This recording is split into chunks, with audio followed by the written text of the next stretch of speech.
My name is Jack. What should have been the happiest day of my life became a waking nightmare. Sarah and I had a simple wedding at a rustic vineyard in the Lake District. Neither of us wanted anything flashy, just close friends, family, and each other.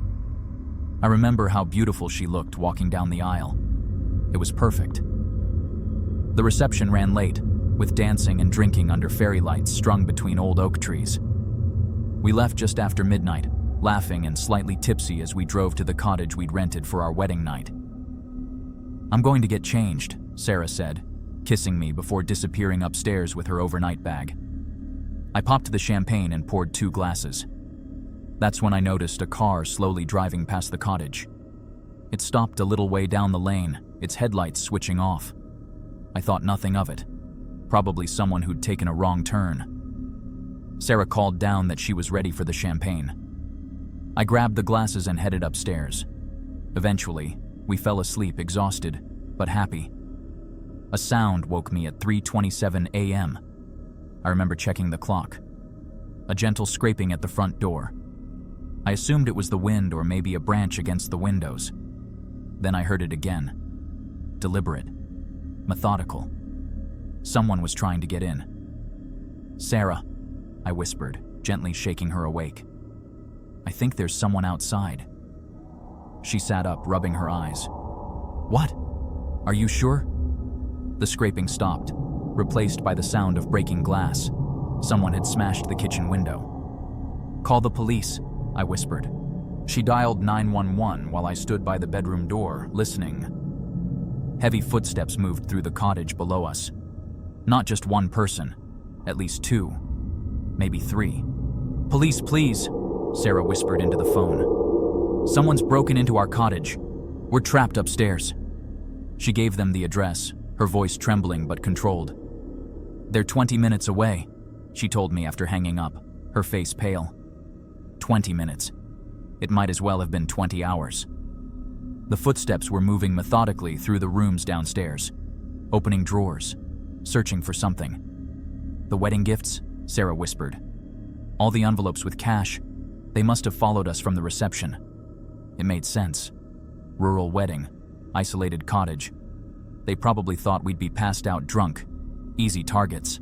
"Jack and Sarah Campbell," a man's voice called up the stairs. "We know you're up there." My blood went cold. He knew our names.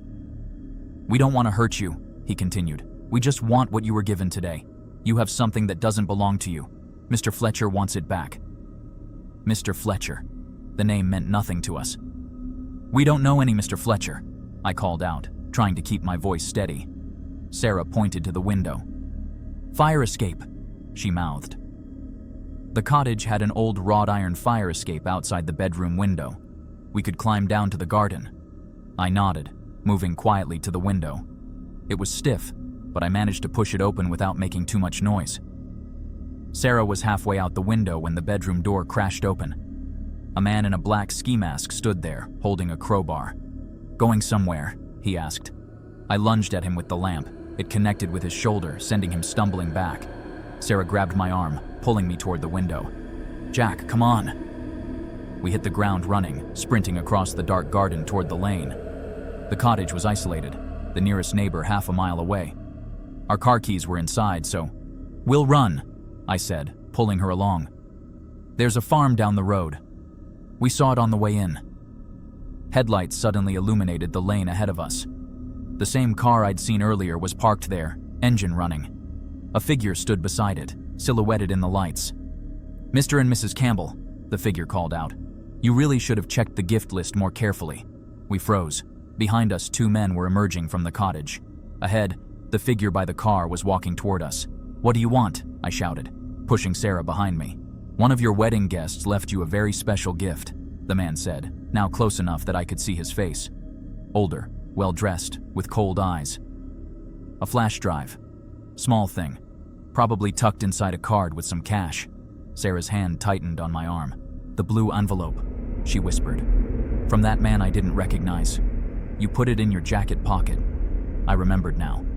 A guest at the reception I didn't know. Sarah had said he was a distant cousin of her mother's. He'd given us a blue envelope, and I'd tucked it into my jacket for safekeeping.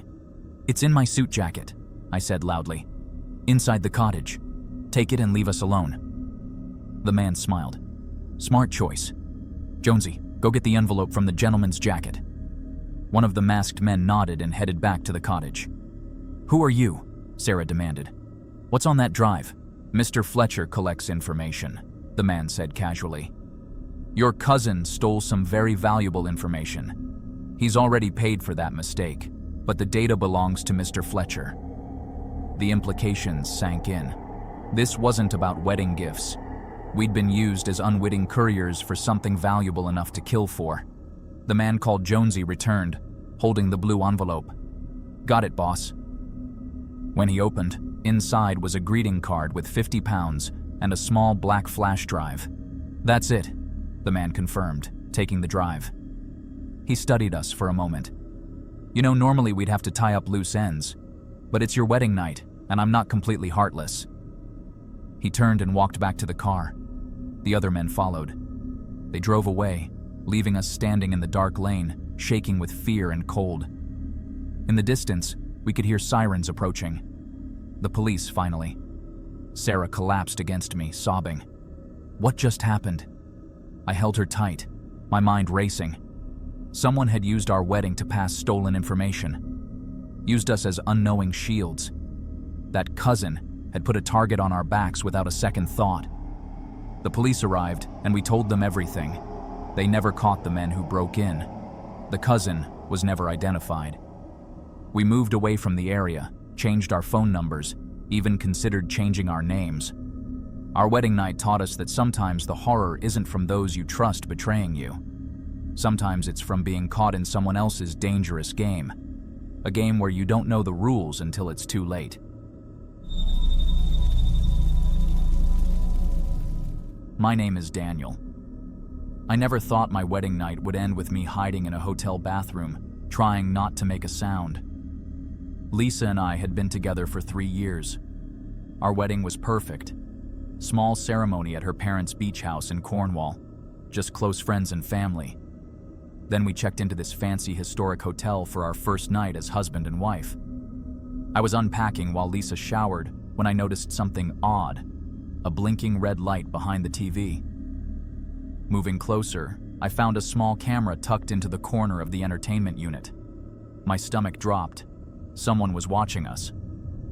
I looked around and found another camera hidden in the lampshade, and another behind the mirror. 6 in total, all professionally installed. My hands shaking, I called hotel security. They seemed shocked and promised to send someone right away. As I approached the bathroom to tell Lisa, I heard her talking to someone. The shower was still running, but she was definitely speaking. "He doesn't suspect anything," she whispered. "Everything's going according to plan." I froze. Who was she talking to? "I'll text you when he's asleep," she continued. "Just make sure the cameras are all working. I want him recorded when it happens." The shower turned off. I panicked and ducked into the closet, pulling the door nearly shut. Through the crack, I watched Lisa emerge wrapped in a towel. She went straight to her phone. "Hey, it's me," she said quietly. "There's been a change of plans. He found one of the cameras." My blood ran cold. "No, I don't think he found the others. But we need to move faster. Bring them up now." A soft knock at our door. Lisa opened it without hesitation. 2 men I'd never seen before entered our honeymoon suite.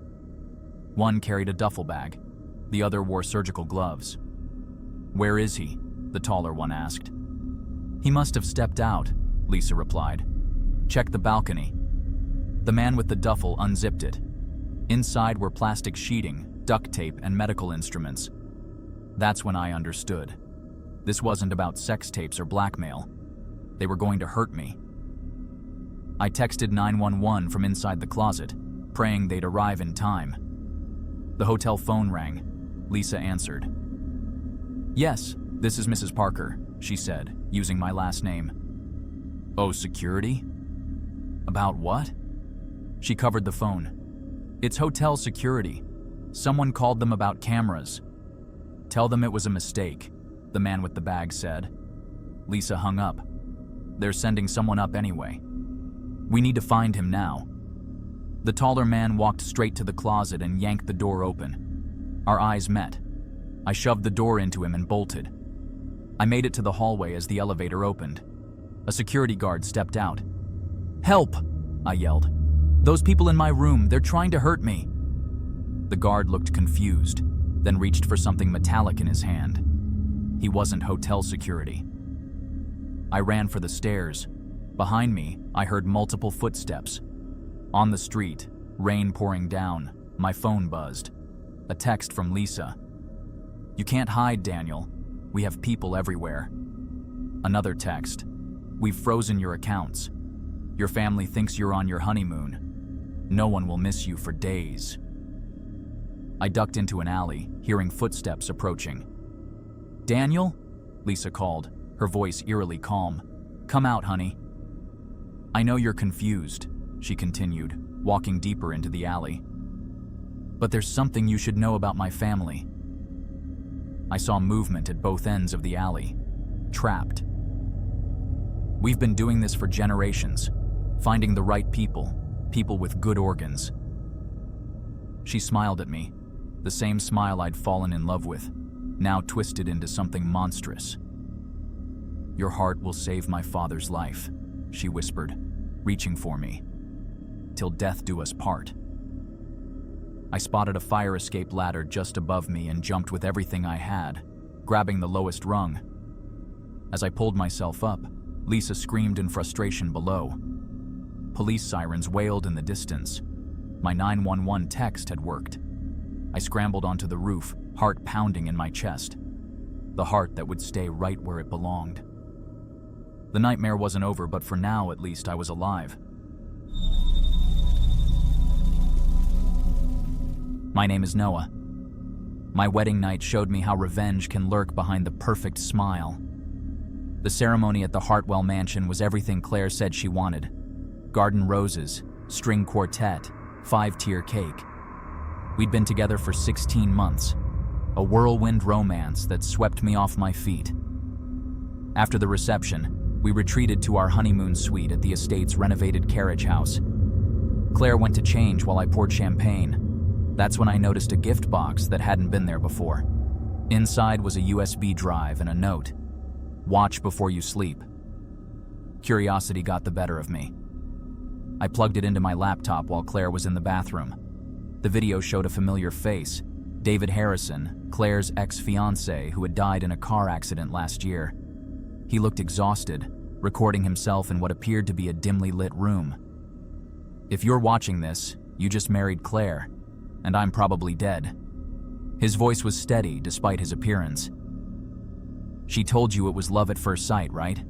That's what she told me, and Michael before me, and Thomas before him." My stomach clenched as he continued. "Claire's brother died in a building collapse 5 years ago. The developer who cut corners was never prosecuted. His name is Richard Wells. Each of us had a connection to Wells. I worked at his law firm. Michael was his accountant. Thomas was his business partner." I froze. Wells Development. My architecture firm had designed 3 of their recent projects. She gets close to men connected to Wells, makes them fall for her, then destroys them. Michael took his own life. Thomas lost everything after she framed him for fraud. Claire's voice came from behind me. "He always talked too much." She stood in the doorway wearing white silk, a glass of champagne in her hand.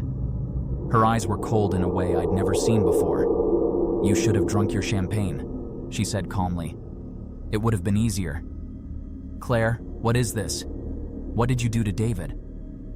"David figured it out too late, just like you. He didn't die in an accident." She stepped closer. "My brother was 19 when Wells's building collapsed on him. Wells walked away wealthy while my family buried what was left of him. I didn't know Wells when those buildings were designed," I said, backing away. "I joined the firm last year." "But you designed his newest hotel, the one that just broke ground, the one that's going to make him millions." Her voice was flat. "Someone has to pay." I lunged for the door, but my legs gave out. The champagne I'd sipped earlier, She'd drugged both glasses, but taken only a pretend sip from hers. "I won't kill you," she said, kneeling beside me as the room began to spin. "But when you wake up, everything will be gone. Your reputation, your career, your freedom. The police will find enough evidence in your cloud storage to put you away for industrial espionage and fraud." The last thing I saw before losing consciousness was Claire scrolling through my phone, methodically destroying my life with each tap. I woke up 18 hours later to police pounding on the door. Claire was gone, along with my laptop, phone, and all the evidence of who she really was, except the USB drive that had fallen between the bed and wall during our struggle.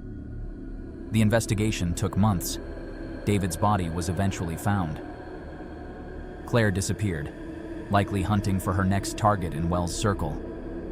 Sometimes I think about how perfect our wedding day seemed, how convincing her smile was as she promised to love me forever.